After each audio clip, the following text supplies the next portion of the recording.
Welcome to Bhavat media news. ముందుగా headlines చూద్దాం.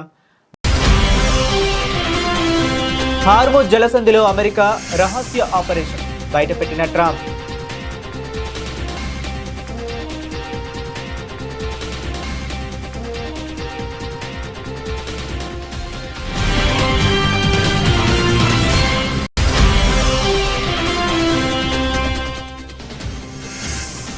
వికసిత్ భారత్ ఇప్పుడు అందరి సంకల్పం. కూటమి భేటీలో ప్రధాని మోదీ వ్యాఖ్యలు.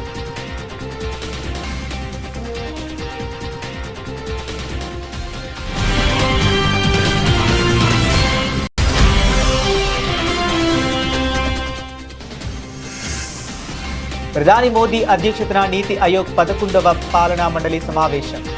నైపుణ్యాభివృద్ధి, సుస్థిర ఉపాధి అవకాశాలను కల్పించడం వంటి అంశాలపై చర్చ.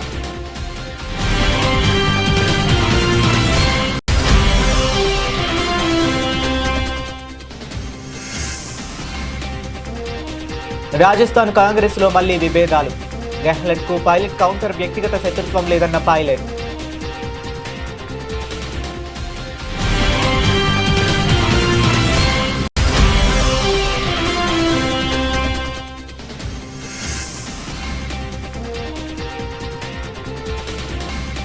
ఫ్యూచర్ సిటీకి తొలి అడుగు. కార్యాలయాన్ని ప్రారంభించిన సీఎం రేవంత్.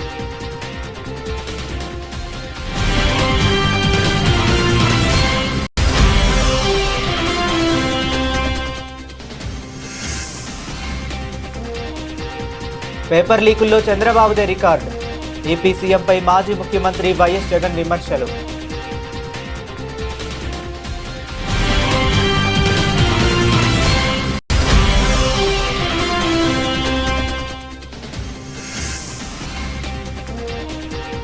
వచ్చే అసెంబ్లీ ఎన్నికల్లో సీఎం రేవంత్ రెడ్డికి ఘోర ఓటమి తప్పదు.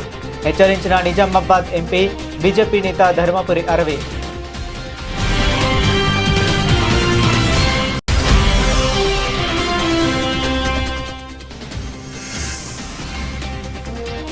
ఏపీలో పేద విద్యార్థులకు గుడ్ న్యూస్. విదేశీ విద్యా పథకం ఈ ఏడాది నుంచే అమలు. అన్ని వర్గాలకు వర్తింపు.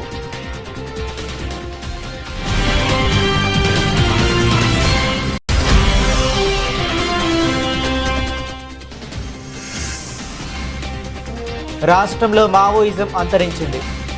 స్పష్టం చేసిన డీజీపీ సివి ఆనంద్.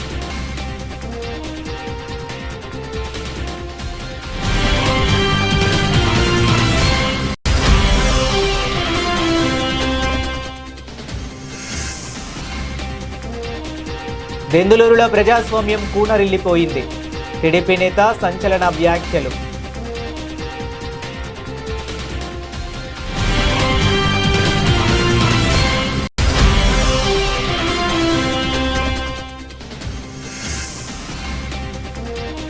విడుదలైన అంతర్జాతీయ క్రికెట్ మండలి పురుషుల క్రికెట్ జట్ల వార్షిక వన్డే ర్యాంకింగ్.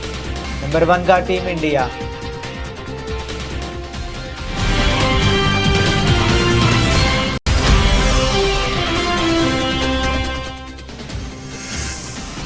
హైదరాబాద్లో తగ్గిన బంగారం, వెండి ధరలు. తులం బంగారంపై 10 రూపాయలు, కిలో వెండిపై 100 రూపాయల మేర తగ్గుదల.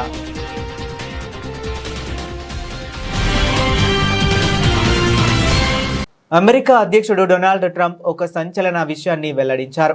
ఇరాన్తో తీవ్ర ఉద్రిక్తతలు కొనసాగుతున్న వేళ వ్యూహాత్మకంగా కీలకమైన హార్మూజ్ జలసంధిలో తమ సైన్యం ఓ రహస్య ఆపరేషన్ నిర్వహించిందని ప్రకటించారు. గత నెలలో జరిగిన ఈ ఆపరేషన్లో భాగంగా 100 మిలియన్ బ్యారెళ్లకు పైగా చమురును సురక్షితంగా తరలించామని, ఈ విషయం ఇరాన్కు ఇప్పుడే తెలిసిందని ఆయన పేర్కొన్నారు. ఈ చర్యతో అంతర్జాతీయ మార్కెట్లో చమురు సరఫరాకు అంతరాయం కలగకుండా చూశామని తెలిపారు. దేశాభివృద్ధికి రాజకీయ సుస్థిరత, స్థిర ప్రభుత్వం ఉండడం అవసరమని ప్రజలు గుర్తించారని ప్రధానమంత్రి నరేంద్ర మోదీ అన్నారు. ప్రధానమంత్రిగా 12 ఏళ్లుగా సేవ చేసే అవకాశం కల్పించిన ప్రజలకు ఆయన కృతజ్ఞతలు తెలిపారు. వరుసగా 3 సార్వత్రిక ఎన్నికల్లో విజయం సాధించి 12 ఏళ్లు ప్రధానిగా కొనసాగిన తొలి ప్రధాని జవహర్లాల్ నెహ్రూ పాలనా రికార్డును బ్రేక్ చేసిన మోదీకి అభినందనగా ఢిల్లీలో ఎన్డీఏ కూటమి నేతలు సమావేశమయ్యారు. ఈ సందర్భంగా ప్రధాని మోదీ మాట్లాడారు. వికసిత్ భారత్ లక్ష్యం ఒక పార్టీకి, ఒక ప్రభుత్వానికి సంబంధించింది ఎంత మాత్రం కాదని, అదిప్పుడు ప్రతి ఒక్కరి సంకల్పంగా మారిందని తెలిపారు. ప్రజలను దేవుని ప్రతిరూపాలుగా తలుస్తాను అని ఆయన వ్యాఖ్యానించారు. एनडीए के 12 वर्षों की एक बड़ी सफलता ये भी है कि देश कांग्रेस के कूचक्र से आजाद हुआ है। कांग्रेस ने देश को लाचारगी, बेचारगी और हीन भावना के गर्त में गिरा दिया था। देश को यही एहसास कराया जाता था कि भारत में विकास धीरे धीरे ही होता है, भारत में तेज विकास संभव ही नहीं है। और बड़ी ही चतुराई से इस धीमी विकास को एक नाम दिया था, हिंदू ग्रोथ रेट, यानी कार्यशैली कांग्रेस की, दायित्व कांग्रेस का, विफलता कांग्रेस की, लेकिन कलंक देश की बड़ी हिंदू आबादी के नाम लगाया गया। जबकि असल में इस कुसंस्कृति का नाम होना चाहिए था कांग्रेस ग्रोथ रेट। इस कांग्रेस ग्रोथ रेट में ना गवर्नेंस थी, ना नीति, ना नियत और ना ही निर्णय। साथियों, आज पहली बार अटल जी के नेतृत्व में एनडीए सरकार आई, तब जाकर हमें एक झलक दिखी कि विकास में गति कैसे आती है। लेकिन दुर्भाग्य से 2004 में देश फिर से ప్రధానమంత్రి నరేంద్ర మోదీ న్యూఢిల్లీలోని రాష్ట్రపతి భవన్లో నీతి ఆయోగ్ 11వ పాలక మండలి సమావేశానికి అధ్యక్షత వహించారు. ఈ సమావేశంలో దేశవ్యాప్తంగా వ్యవస్థాపకతను ప్రోత్సహించడం, నైపుణ్యాభివృద్ధి, సుస్థిర ఉపాధి అవకాశాలను కల్పించడం వంటి అంశాలపై చర్చించారు. జవాబుదారీతనం, కొలవగల ప్రభావాన్ని నిర్ధారిస్తూనే పాలన, డిజిటల్, ప్రజా మౌలిక సదుపాయాలు, భాగస్వామ్యాల వంటి కీలక సాధనలను వినియోగించుకునే అమలు మార్గసూచిని సమిష్టిగా రూపొందించడంపై చర్చించినట్లు సమాచారం. ఈ ఏడాది సమావేశం యొక్క ఇతివృత్తం వికసిత్ భారత్ 2047 కోసం సమ్మిళిత మానవ అభివృద్ధి. ఇది వయస్సు, ప్రాంతం, లింగం లేదా సామాజిక, ఆర్థిక నేపథ్యంతో సంబంధం లేకుండా ప్రతి భారతీయుడి శ్రేయస్సు, అభివృద్ధిని నొక్కి చెబుతుంది. ఈ దార్శనికతను సాకారం చేయడానికి దేశవ్యాప్తంగా పౌరుల కోసం దానిని స్పష్టమైన, కొలవగల ఫలితాలుగా మార్చడానికి అవసరమైన వ్యూహాలపై పాలక మండలి చర్చించింది. 4 ప్రధాన స్తంభాలపై ఆధారపడిన సమ్మిళిత మానవ అభివృద్ధి చట్టంపై చర్చించడానికి ఈ సమావేశం దేశవ్యాప్తంగా ఉన్న ముఖ్యమంత్రులు, లెఫ్టినెంట్ గవర్నర్లను ఒకచోట చేర్చింది. రాజస్థాన్ కాంగ్రెస్ లో సీనియర్ నాయకులు అశోక్ గెహ్లట్, సచిన్ పైలట్ మధ్య నెలకొన్న విభేదాలు మరోసారి బహిర్గతమయ్యాయి. తనపై వస్తున్న విమర్శలకు సచిన్ పైలట్ పరోక్షంగా పదునైన రీతిలో స్పందించారు. నిజాయితీ, వ్యక్తిగత వైరం వంటి అంశాలను ప్రస్తావిస్తూ ఆయన చేసిన వ్యాఖ్యలు రాజకీయ వర్గాల్లో చర్చనీయాంశంగా మారాయి. మాజీ ముఖ్యమంత్రి అశోక్ గెహ్లట్ గత విభేదాలను ఉటంకిస్తూ ఇటీవల చేసిన వ్యాఖ్యల నేపథ్యంలో పైలట్ స్పందన ప్రాధాన్యత సంతరించుకుంది. కరౌలి జిల్లాలోని సఖర్ఘాట్ గ్రామంలో తన తండ్రి రాజేష్ పైలట్ విగ్రహావిష్కరణ కార్యక్రమంలో సచిన్ పైలట్ ప్రసంగించారు. ఎవరైనా కళ్ళలోకి నేరుగా చూస్తే వారు నిజం చెబుతున్నారో లేదో తెలిసిపోతుంది. నేను కలిసి పనిచేసిన నాయకులను ఎప్పుడూ గౌరవించాను. అభిప్రాయ భేదాలు ఉండొచ్చు, కానీ వ్యక్తిగత శత్రుత్వం ఎప్పుడూ లేదు అని ఆయన స్పష్టం చేశారు. రాజకీయాల్లో పదవుల కంటే ప్రజాసేవకే తొలి ప్రాధాన్యత ఇవ్వాలని, సత్యం మరియు ప్రజా ప్రయోజనాల పక్షాన నిలిచిన వారే అంతిమ విజేతలుగా నిలుస్తారని పేర్కొన్నారు. मेरा व्यक्तिगत झगड़ा किसी से नहीं, और आप सब जानते हो मैं बहुत संभल के बोलता हूं, क्योंकि मुंह से जो एक बार बात निकल गई वो वापस नहीं। इसलिए संघर्ष जरूरी है, सच्चाई के साथ खड़ा होना जरूरी है, और जो जरूरी है संयम जरूरी है, संतोष जरूरी है, सम्मान देना जरूरी है। दुनिया भर के लोगों का क्या व्यवहार होगा नहीं होगा हमारे हाथ में नहीं है। हमारी माँ बहनें बैठी हैं, जो संस्कार आप बच्चे को दोगे वो आप पे निर्भर करता है। दुनिया क्या कहती बोलती है, लेकिन हम अपनी अगली पीढ़ी को शिक्षा के साथ साथ संस्कार देंगे, तभी ये देश सही रास्ते पर चलेगा। जो लोग राजनीतिक क्षेत्र में काम करते हैं जिनके साथ हमने काम किया, मैं प्रत्येक व्यक्ति का दिल से मान और सम्मान करता हूं। हमारे विचारों में अगर मतभेद हो भी सकते हैं, लेकिन मन से कोई मतभेद नहीं है। और सच पूछो तो अगर आप किसी की आंख में अंधाकर देखोगे, आपको पता पड़ जाएगा कि वो सच बोल रहा है, झूठ बोल रहा है। और मैं తెలంగాణను ప్రపంచ ఆర్థిక శక్తిగా తీర్చిదిద్దే లక్ష్యంతో ప్రతిష్టాత్మకంగా చేపట్టిన భారత్ ఫ్యూచర్ సిటీ ప్రాజెక్టు వాస్తవ రూపం దాల్చుతుందని ముఖ్యమంత్రి రేవంత్ రెడ్డి పేర్కొన్నారు. ఆయన ఫ్యూచర్ సిటీ డెవలప్మెంట్ అథారిటీ ప్రధాన కార్యాలయాన్ని ప్రారంభించారు. అనంతరం ఏర్పాటు చేసిన బహిరంగ సభలో ఆయన మాట్లాడుతూ ఈ ప్రాజెక్టు రాష్ట్ర భవిష్యత్తు ముఖ చిత్రాన్ని మార్చబోతుందని ధీమా వ్యక్తం చేశారు. కేవలం 150 రోజుల రికార్డు సమయంలో ఫ్యూచర్ డెవలప్మెంట్ అథారిటీ కార్యాలయ భవనాన్ని పూర్తి చేయడం ప్రభుత్వ చిత్తశుద్ధికి వేగానికి నిదర్శనమని ముఖ్యమంత్రి తెలిపారు. రాబోయే 8 ఏళ్లలో ఫ్యూచర్ సిటీని న్యూయార్క్, టోక్యో, సింగపూర్ వంటి అంతర్జాతీయ నగరాలకు ధీటుగా అభివృద్ధి చేస్తామని ప్రకటించారు. 2034 నాటికి తెలంగాణను $1 ట్రిలియన్ ఆర్థిక వ్యవస్థగా మార్చాలనే లక్ష్య సాధనలో ఈ ప్రాజెక్టు కీలక పాత్ర పోషిస్తుందని వివరించారు. ఈ సందర్భంగా బీఆర్ఎస్ పార్టీపై ఆయన తీవ్ర విమర్శలు గుప్పించారు. గతంలో hitech city, outer ring road, genome valley వంటి ప్రాజెక్టులతో హైదరాబాద్ విస్తరించడం వల్లే ప్రపంచ పటంలో నగరానికి ప్రత్యేక స్థానం లభించిందని గుర్తు చేశారు. మిత్రులారా, ఈ వేదిక మీద నుంచి ఒక్క మాట చెప్పదలుచుకున్నా. హైదరాబాదు నగరం ఒక్క గొప్ప చరిత్ర.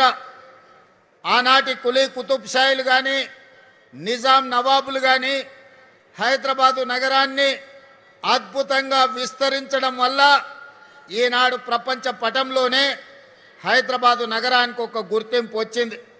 200 ఏళ్ల క్రితం సికింద్రాబాద్ పట్టణాన్ని విస్తరించడం వల్ల హైదరాబాద్, సికింద్రాబాదు జంట నగరాలుగా ఈనాడు రాణించగలుగుతున్నాయి. అదేవిధంగా సైబరాబాద్ ఇదొక సాంకేతిక విప్లవం. ఈ సైబరాబాదే ఈనాడు రాష్ట్ర ఆదాయంలో 60% అందించి తెలంగాణ ముఖ చిత్రాన్ని మార్చి ఈనాడు సైబరాబాదు ప్రాంతంలో 200 కోట్ల రూపాయలకు పైగా భూమి ధర బలుకుతుందంటే బంగారానికంటే రంగారెడ్డి జిల్లా భూముల విలువ ఎక్కువ అని చెప్పి ఈనాడు నిరూపించిన చరిత్ర మన సైబరాబాద్ ప్రాంతానికి ఉన్నది. మిత్రులారా, మీరు ఆలోచన చేయండి. ఆనాడు కులీ కుతుబ్ షాయిలు, నిజాం నవాబులు చార్మినార్ నుంచి గుల్జార్ వాజ్ వరకు, మోజంజాయ్ మార్కెట్ నుంచి కబూతర్ ఖానా వరకు నిర్మాణం చేయకపోయి ఉంటే చరిత్రలో మనకు గుర్తింపు వచ్చి ఉండేదా? ఆనాడు 1908లో తుఫాను వచ్చి వేలాది మంది ప్రాణాలు ఏపీ డిఎస్సి రిక్రూట్మెంట్లలో ఎన్నో అక్రమాలు జరిగాయని, చంద్రబాబు సర్కార్ అవకతవకలు దిగ్భ్రాంతికి గురి చేశాయని వైఎస్ఆర్సీపీ అధినేత మాజీ ముఖ్యమంత్రి వైఎస్ జగన్మోహన్ రెడ్డి అన్నారు. పేపర్ లీకుల్లో చంద్రబాబుదే రికార్డు అని చెప్పుకొచ్చారు. డిఎస్సి పరీక్షల పేరుతో చంద్రబాబు, నారా లోకేష్ కలిసి అక్రమాలకు పాల్పడినట్లు ఆధారాలతో బయటపెట్టారు. తప్పులను ఎత్తి చూపుతుంటే చంద్రబాబుకు నరాలు తెగిపోయేంత బీపీ వస్తుందని ఎద్దేవా చేశారు. ఇది జనీ కాలం, దేన్ని చంద్రబాబు ఆపలేడనే విషయాన్ని గుర్తుపెట్టుకోవాలని హితవు పలికారు. డిఎస్సి అవకతవకల అంశంపై గురువారం తాడేపల్లిలోని పార్టీ కేంద్ర కార్యాలయంలో వైఎస్ జగన్ మీడియాతో మాట్లాడారు. ఈ సందర్భంగా కీలక విషయాలను వెల్లడించారు. అలాగే రేపు రాష్ట్ర వ్యాప్తంగా నియోజకవర్గ స్థాయిలో వైఎస్ఆర్ కాంగ్రెస్ పార్టీ ఆధ్వర్యంలో చంద్రబాబు 2 ఏళ్ల వెన్నుపాటు పాలనపై నిరసనగా ర్యాలీను నిర్వహిస్తున్నట్లు తెలిపారు. ప్రతి ఒక్కరి తరపున నియోజకవర్గ స్థాయిలో ఈ ర్యాలీలు జరుగుతున్నాయని స్పష్టం చేశారు. చంద్రబాబు నాయుడు గారిని నేను ఇక్కడే ప్రశ్నిస్తా ఉన్నా. 16,000 పోస్టులకే ఇన్ని స్కాములు కనపడతా ఉన్నాయి, ఇన్ని అవకతవకలు కనపడతా ఉన్నాయి, ఇన్ని లీకులు కనపడతా ఉన్నాయి. ఇది చంద్రబాబు నాయుడు గారి చరిత్ర చెప్తా ఉన్న నిజం. మరోవైపు ఆయనంతటా ఆయన సెల్ఫ్ సర్టిఫికెట్లు చాలా ఇచ్చుకుంటుంటాడు. రికార్డ్ అంటాడు, మెగా అంటాడు, రకరకాల పద్ధతులు, రకరకాల మాటలు మాట్లాడతాడు. నేను చెప్తా ఉన్నా చంద్రబాబు నాయుడు గారికి, అయ్యా చంద్రబాబు నాయుడు గారు, రికార్డ్ అంటే ఏమిటి, రికార్డ్ అంటే ఏమిటో నేను ఒకసారి చెప్తా, తెలుసుకో చంద్రబాబు అని చెప్పి నేను చంద్రబాబు చెప్తా ఉన్నా. వైఎస్ఆర్సీపీ ప్రభుత్వంలో రాష్ట్ర చరిత్రలో కానీ దేశ చరిత్రలో కానీ కని విని ఎరుగని రీతిలో ఒకే నోటిఫికేషన్ ఒకే టైంలో 130,000 ఉద్యోగాలు భర్తీ చేసిన చరిత్ర ఈ రాష్ట్రంలో కానీ ఈ దేశంలో కానీ ఎక్కడైనా జరిగింది అని అంటే అది ఒక్క వైఎస్ఆర్సీపీ ప్రభుత్వంలో మాత్రమే జరిగిందని గర్వంగా చెప్పగలుగుతాను. రికార్డ్ అంటే ఇది అని కూడా చెప్పగలుగుతాను. గ్రామ స్వరాజ్య సాధన, సుపరిపాలన, ఈ 2 లక్ష్య సాధనగా ఉద్యోగాల చరిత్రలో ఓ సువర్ణ అధ్యాయం రాశాం. మేము ఎవరు బద్దలు కొట్టలేని ఓ రికార్డును ఎస్టాబ్లిష్ చేశాం. మే 30వ తారీఖున, మే 30, 2019 నేను ముఖ్యమంత్రి. వచ్చే అసెంబ్లీ ఎన్నికల్లో సీఎం రేవంత్ రెడ్డికి ఘోర ఓటమి తప్పదని నిజామాబాద్ ఎంపీ బీజేపీ నేత ధర్మపురి అరవింద్ తెలిపారు. సీఎం రేవంత్ రెడ్డికి చదువు రాదని ఆయన వ్యంగ్యంగా అన్నారు. భువనగిరిలో ఎంపీ ధర్మపురి అరవింద్ మీడియా సమావేశంలో మాట్లాడుతూ తెలంగాణలో బీజేపీ అధికారంలోకి వస్తుందని జోస్యం చెప్పారు. తెలంగాణ రాష్ట్ర కాంగ్రెస్ పార్టీ వ్యవహారాల బాధ్యురాలు మీనాక్షి నటరాజన్పై ఈ రాష్ట్రంలో కేసు ఉన్నట్లు ఎన్నికల సంఘానికి ఎలా తెలిసిందంటూ సందేహం వ్యక్తం చేశారు. ఇది రేవంత్ రెడ్డి కుట్రో కాంగ్రెస్ పార్టీ కుట్రో వాళ్లే తెలుసుకోవాల్సి ఉంటుందని బీజేపీ ఎంపీ అభిప్రాయపడ్డారు. బీజేపీ నాయకుల మధ్య అభిప్రాయ భేదాలు ఉండడం సహజమన్నారు. నరేంద్ర మోదీ చరిష్మాను ఓట్లుగా మార్చుకోవడంలో తెలంగాణ బీజేపీ విఫలమైందని విమర్శించారు. అక్రమ ఇసుక రవాణాకు లారీలు దొరుకుతున్నాయి, కానీ ధాన్యం రవాణాకు దొరకడం లేదా అంటూ ఆయన అనుమానం వ్యక్తం చేశారు. యాదాద్రి భువనగిరి జిల్లా శిక్షణ తరగతులు సమారోపణ కార్యక్రమానికి ఇచ్చేసినటువంటి గౌరవనీయులు నిజామాబాద్ పార్లమెంటు సభ్యులు ధర్మపురి అరవింద్ గారు, అదేవిధంగా ఈ శిక్షణ సంబంధించిన టోలీ సంబంధించినటువంటి మా ఉమ్మడి జిల్లాకు సంబంధించిన టోలీ కళ్యాణ్ నాయక్ గారు, దాసర్ మల్లేశం గారు, మాయ దశరథ గారు, పెద్దలు కాంటెస్టెడ్ ఎమ్మెల్యే గూడూరు నారాయణ రెడ్డి గారు, మరమటి జగన్మోహన్ రెడ్డి గారు, మీడియా మిత్రులందరికీ మరొకసారి నమస్కరిస్తూ ఈ యొక్క మీడియాను ఉద్దేశించి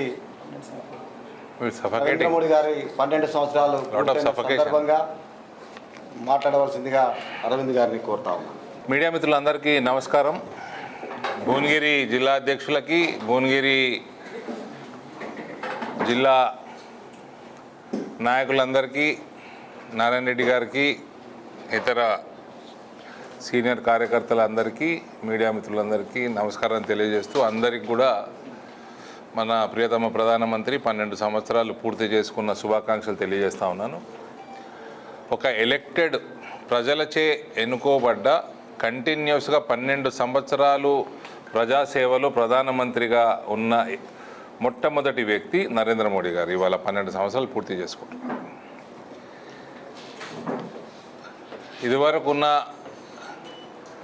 ప్రధానమంత్రులందరి రికార్డు కూడా longest democratically elected continuously 12 years Modi గారు పూర్తి చేసుకున్న సందర్భంగా పార్టీ అనేక కార్యక్రమాలు చేపడతా ఉంది. ప్రతి జిల్లాలో, ప్రతి అసెంబ్లీ నియోజకవర్గంలో మందిరాలలో పూజలు. ఆంధ్రప్రదేశ్కు చెందిన పేద విద్యార్థులు విదేశాల్లో ఉన్నత విద్యను అభ్యసించేందుకు వీలుగా రాష్ట్ర ప్రభుత్వం కీలక నిర్ణయం తీసుకుంది. ప్రస్తుత విద్యా సంవత్సరం నుంచే విదేశీ విద్యా పథకాన్ని అమలు చేయనున్నట్లు సాంఘిక సంక్షేమ శాఖ మంత్రి డోల శ్రీ బాల వీరాంజనేయ స్వామి ప్రకటించారు. ఈ పథకం ద్వారా కేవలం ఎస్సీ సామాజిక వర్గానికే కాకుండా దారిద్ర్య రేఖకు దిగువన ఉన్న అన్ని వర్గాల విద్యార్థులకు లబ్ధి చేకూరుస్తామని ఆయన స్పష్టం చేశారు. అమరావతిలోని సచివాలయంలో మంత్రి డోల శ్రీ బాల వీరాంజనేయ స్వామి మీడియాతో మాట్లాడారు. గత ప్రభుత్వ హయాంలో జరిగిన లోపాలను సరిదిద్ది గరిష్ట సంఖ్యలో విద్యార్థులకు మేలు జరిగేలా ఈ పథకాన్ని అత్యంత పారదర్శకంగా రూపొందించినట్లు ఆయన వెల్లడించారు. టీడీపీ నేతృత్వంలోని కూటమి ప్రభుత్వ సంక్షేమ విద్యా విధానాలకు అనుగుణంగా ఈ నిర్ణయం తీసుకున్నట్లు తెలిపారు. గతంలో అమలులో ఉన్న అంబేద్కర్ ఓవర్సీస్ విద్యానిధి తరహాలోని ఈ పథకాన్ని పునరుద్ధరించి మరింత విస్తృతంగా అమలు చేయాలని ప్రభుత్వం భావిస్తుంది. దిగ్విజయంగా 2 సంవత్సరాలు పూర్తి చేసుకున్న సందర్భంగా మా శాఖలో జరిగినటువంటి సంక్షేమాన్ని, అభివృద్ధిని తెలియజేసేందుకు ఈరోజు మీడియా ముందు రావడం జరిగింది. మా ముఖ్యమంత్రి గారు సామాజిక న్యాయానికి నమ్మిన సిద్ధాంతాలకు కట్టుబడిన వ్యక్తి. ఏదైతే డాక్టర్ బిఆర్ అంబేద్కర్ గారు చెప్పారో వారి ఆశయాలకు అనుగుణంగా సామాజిక ఆర్థిక అసమానతలు తొలగించాలంటే విద్య చాలా ప్రధానం అని చెప్పి విశ్వసించిన వ్యక్తి మా ముఖ్యమంత్రి చంద్రబాబు నాయుడు గారు. అదేవిధంగా దానిలో ప్రధానంగా మేము తీసుకున్న దాని ప్రకారం సోషల్ వెల్ఫేర్ కావచ్చు, డిజేబుల్డ్ విభాగంలో కావచ్చు, ఎక్కువగా హాస్టల్స్ని బలోపేతం చేయటం, విద్యార్థులు గణనీయంగా దానిలో నమోదయ్యేలాగా చేసుకోవటం, ఉత్తమ ఫలితాలు సాధించటం, దాంతోపాటు భవిష్యత్తులో మంచి ఉన్నత స్థితిలో ఉండాలి, సాధికారత సాధించాలి అనేటువంటి అంశాలతో మేము ముందుకు పోతా ఉన్నాం. ఈ 2 సంవత్సరాల్లో మేము విద్యార్థులకి ఏకంగా 1543.17 కోట్ల ఫీజు రియంబర్స్మెంట్ని 5,40,000 మంది ఎస్సీ విద్యార్థులకు ఇవ్వడం జరిగింది. అది పోస్ట్ మెట్రిక్ స్కాలర్షిప్స్ కింద ఫీజు రియంబర్స్. రాష్ట్రంలో మావోయిజం అంతరించిందని, లొంగిపోయిన మావోయిస్టులకు పునరావాసం కల్పిస్తున్నట్లు డీజీపీ సివి ఆనంద్ తెలిపారు. బుధవారం ఆదిలాబాద్ జిల్లా పర్యటన సందర్భంగా విలేకరుల సమావేశంలో ఆయన మాట్లాడారు. ప్రస్తుతం తగ్గిస్తున్న గ్రే హౌండ్స్ బలగాలను ఆహార కల్తీ నియంత్రణ, ట్రాఫిక్ మేనేజ్మెంట్తో పాటు ఇతర విధులకు వినియోగిస్తామని పేర్కొన్నారు. డ్రగ్స్, నార్కోటిక్స్, మాదక ద్రవ్యాలు అది సమస్యగా ఉందా లేదా?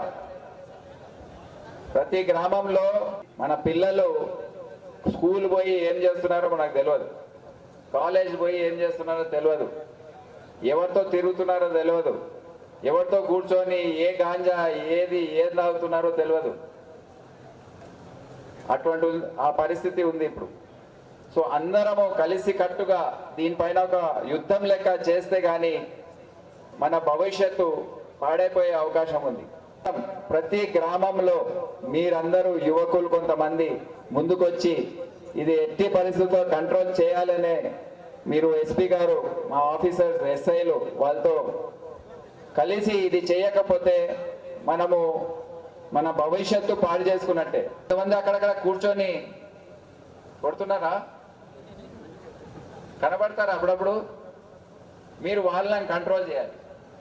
అంటే మీకు చెడ్డ పేరు వస్తుంది, వద్దంటే మీరు పోలీస్ కన్నా ఇన్ఫర్మేషన్ ఇవ్వండి, ఎస్పీ గారికి చెప్పండి, మీ ఎస్ఐకి చెప్పండి, మీ ఇన్స్పెక్టర్ చెప్పండి.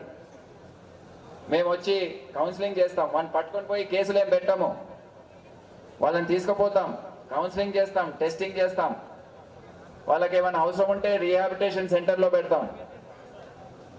వాళ్ళు మళ్ళీ మీ సమాజంలో ఎవరికి హాని కలిగించే విధంగా వాళ్ళు కూడా మారి మీ టీడీపీ ఎమ్మెల్యే చింతమనేని అరాచకాలు పెరిగిపోతున్నాయని స్వయంగా టీడీపీ నేత, సీనియర్ నేత శ్రీనివాస్ వీడియో విడుదల చేయటం ప్రస్తుతం రాజకీయంగా వాడివేడి చర్చకు దారితీసింది. దెందులూరులోని ప్రజాస్వామ్యం కూనరిల్లిపోయిందని, పేకాట, కోడిపందాలు యథేచ్ఛగా జరుగుతున్నా పోలీసులు పట్టించుకోవటం లేదంటూ సీనియర్ నేత శ్రీనివాస్ ఆరోపించారు.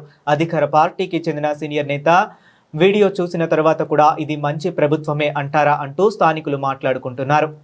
రద్దు చేసే ప్రక్రియ అనేది ఆబ్కారీ వ్యవస్థ కనీసం పట్టించుకోకపోవటాన్ని మనం చూస్తే ఈ వ్యవస్థలు మా దెందులూరు నియోజకవర్గంలో ఏ విధంగా దిగజారిపోయి పనిచేస్తున్నాయో మరోసారి రుజువైంది.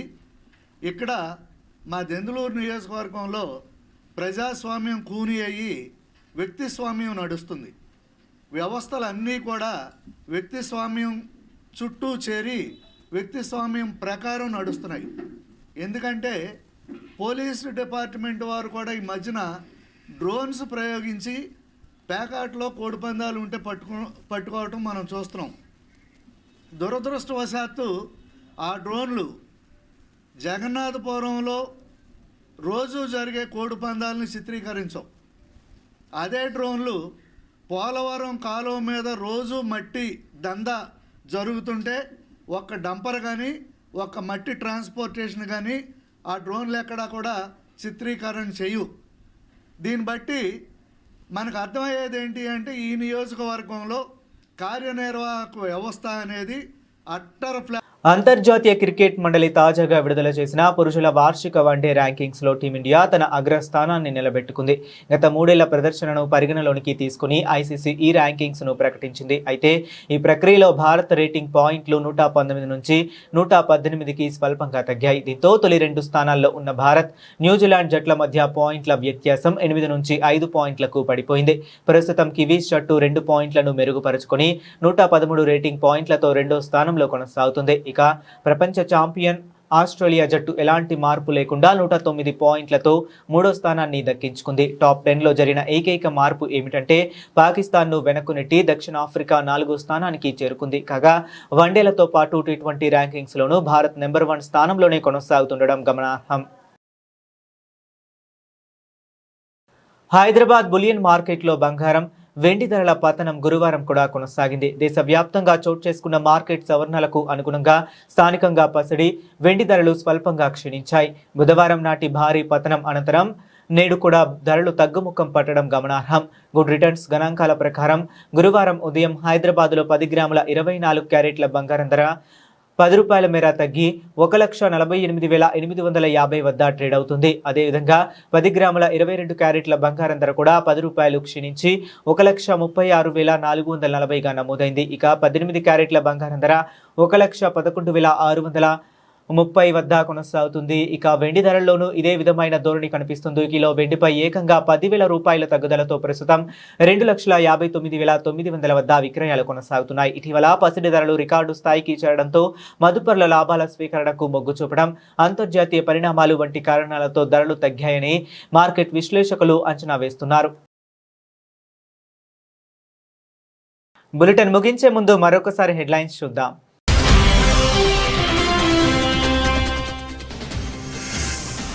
హార్ముజ్ జలసంధిలో అమెరికా రహస్య ఆపరేషన్ బయటపెట్టిన ట్రంప్.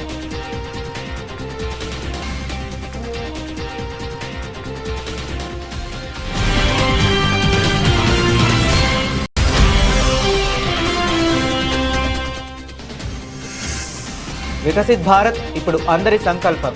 కూటమి భేటీలో ప్రధాని మోదీ వ్యాఖ్యలు.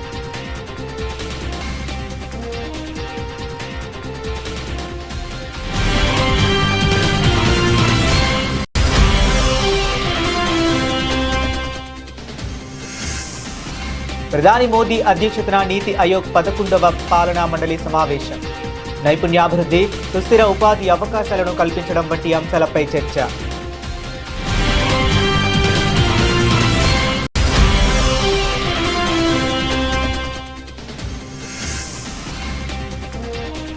రాజస్థాన్ కాంగ్రెస్లో మళ్లీ విభేదాలు. గెహ్లట్కు పైలట్ కౌంటర్ వ్యక్తిగత శత్రుత్వం లేదన్న పైలట్.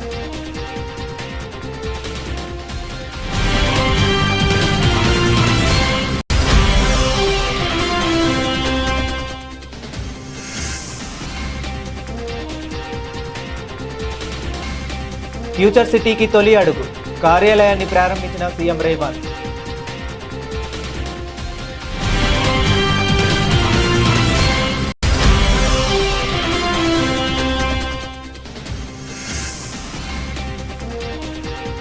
పేపర్ లీకుల్లో చంద్రబాబుదే రికార్డు. ఏపీ సీఎంపై మాజీ ముఖ్యమంత్రి వైఎస్ జగన్ విమర్శలు.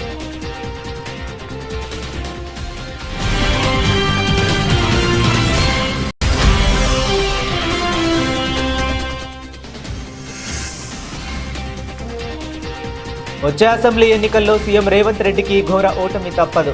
హెచ్చరించిన నిజామాబాద్ ఎంపీ బీజేపీ నేత ధర్మపురి అరవింద్.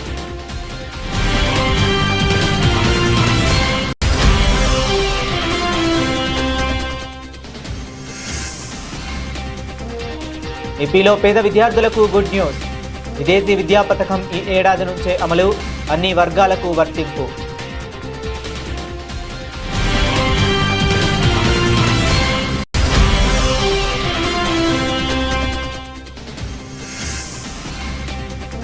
రాష్ట్రంలో మావోయిజం అంతరించింది. స్పష్టం చేసిన డీజీపీ సివి ఆనంద్.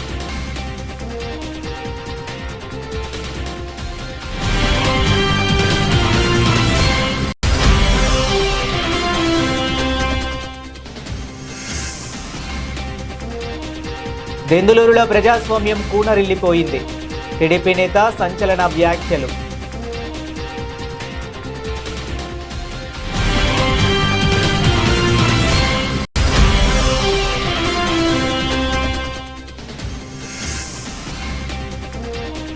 విడుదలైన అంతర్జాతీయ క్రికెట్ మండలి పురుషుల క్రికెట్ జట్ల వార్షిక వన్డే ర్యాంకింగ్. నెంబర్ 1గా టీమిండియా.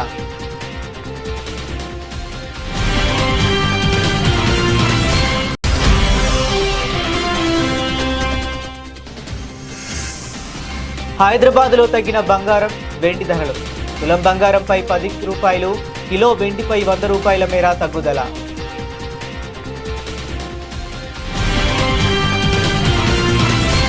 ఇవి ఇప్పటి వరకు ఉన్న అప్డేట్స్. మరిన్ని అప్డేట్స్ కోసం కీప్ వాచింగ్.